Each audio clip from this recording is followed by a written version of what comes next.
Hi, it's Sue. Thanks for joining me for today's Bible reading.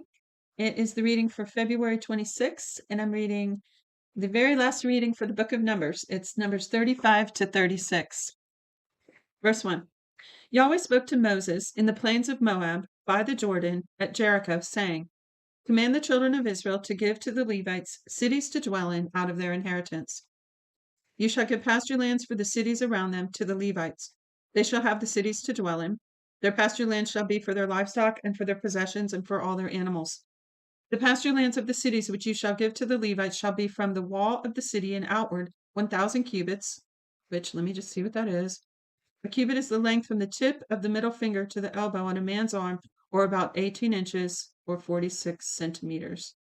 So from the wall of the city outward 1,000 cubits around it. You shall measure outside the city for the east side 2,000 cubits, and for the south side 2,000 cubits, and for the west side 2,000 cubits, and for the north side 2,000 cubits, the city being in the middle. This shall be the pasture lands of the cities.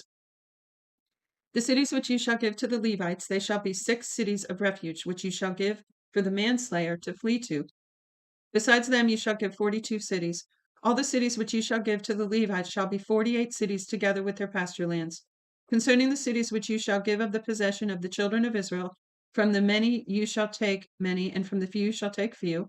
Everyone according to his inheritance which he inherits shall give some of his cities to the Levites. Yahweh spoke to Moses, saying, Speak to the children of Israel and tell them, When you pass over the Jordan into the land of Canaan, then you shall appoint for yourselves cities to be cities of refuge for you, that the manslayer who kills any person unwittingly may flee there. The city shall be for your refuge from the avenger, that the manslayer not die until he stands before the congregation for judgment. The cities which you shall give shall be for you 6 cities of refuge. You shall give 3 cities beyond the Jordan, and you shall give 3 cities in the land of Canaan. They shall be cities of refuge. These 6 cities shall be refuge for the children of Israel, for the stranger, and for the foreigner living among them, that that everyone who kills any person unwittingly may flee there. But if he struck him with an instrument of iron so that he died, he is a murderer. The murderer shall surely be put to death. If he struck him with a stone in the hand by which a man may die, and he died, he is a murderer. The murderer shall surely be put to death. Or if he struck him with a weapon of wood in the hand by which a man may die, and he died, he is a murderer. The murderer shall surely be put to death. The avenger of blood shall the avenger of blood shall himself put the murderer to death. When he meets him, he shall put him to death. Who's the avenger of blood, I wonder? If he shoved him out of hatred, or hurled something at him while lying in wait so that he died, or in hostility struck him with his hand so that he died, he who struck him shall surely be put to death. He is a murderer. The avenger of blood shall put the murderer to death when he meets him. But if he shoved him suddenly without hostility, or hurled on him anything without lying in wait, or with any stone by which a man may die, not seeing him, and cast it on him so that he died, and he was not his enemy, and not seeking his harm, then the congregation shall judge between the striker and the avenger of blood, according to these ordinances. The congregation shall deliver the manslayer out of the hand of the avenger of blood, and the congregation shall restore him to his city of refuge where he had fled. He shall dwell therein until the death of the high priest who was anointed with the holy oil. But if the manslayer shall at any time go beyond the border of his city of refuge where he flees, and the avenger of blood finds him outside of the border of his city of refuge, and the avenger of blood kills the manslayer, he shall not be guilty of blood, because he should have remained in his city of refuge until the death of the high priest. But after the death of the high priest, the manslayer shall return into the land of his possession. These things shall be for a statute and ordinance to you throughout your generations in all your dwellings. Whoever kills any person, the murderer shall be slain based on the testimony of witnesses, but one witness shall not testify alone against any person so that he dies. Moreover, you shall take no ransom for the life of a murderer who is guilty of death. He shall surely be put to death.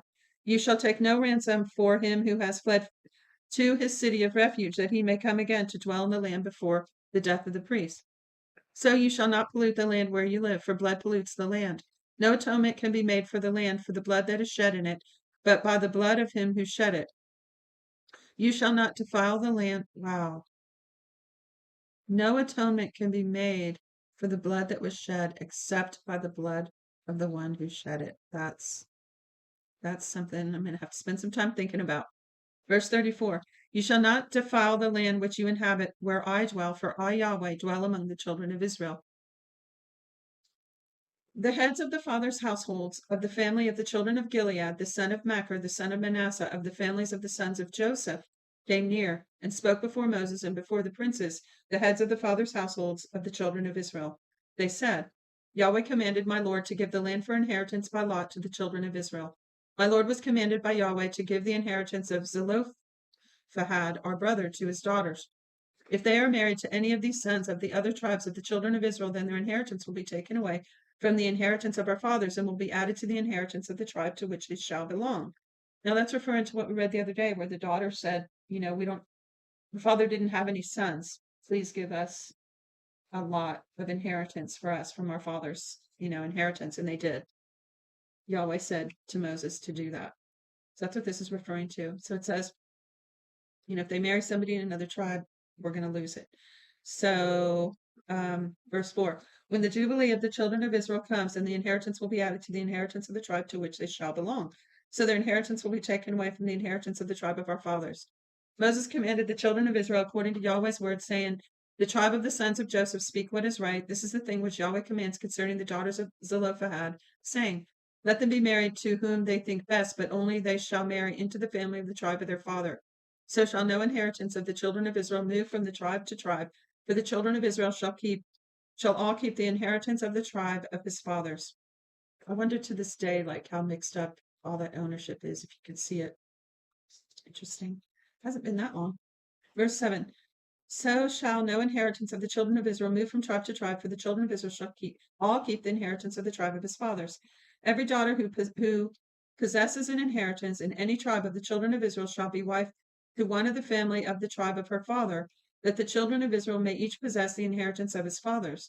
So shall no inheritance move from one tribe to another, for the tribes of the children of Israel shall each keep his own inheritance. The daughters of Zelophehad did as Yahweh commanded Moses. From Mahlah, Tisra, Hoglah, Milcah, and Noah, the daughters of Zelophehad, were married to their father's brothers' sons.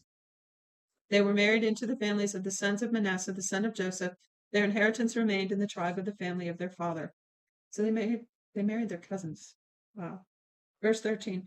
These are the commandments and the ordinances which Yahweh commanded by Moses to the children of Israel in the plains of Moab by the Jordan at Jericho. The end. That's the end of today's reading. That was pretty short. It took me 9 minutes, even with a little chit chat in between there. So thanks for joining me. I don't know about you. I'm going to re-listen to that a few times just to kind of let a couple things that were in there sink in. It's about giving the land and about making Levites an area, and also the cities of refuge. Pretty interesting. That'd be a good study to do about the cities of refuge, I think. So feel free to comment. Feel free to avail yourself to the links in the description, including the email address where you can get a free 1-year Bible if you like. Just email me and I'll tell you all about that. Till next time, God bless you.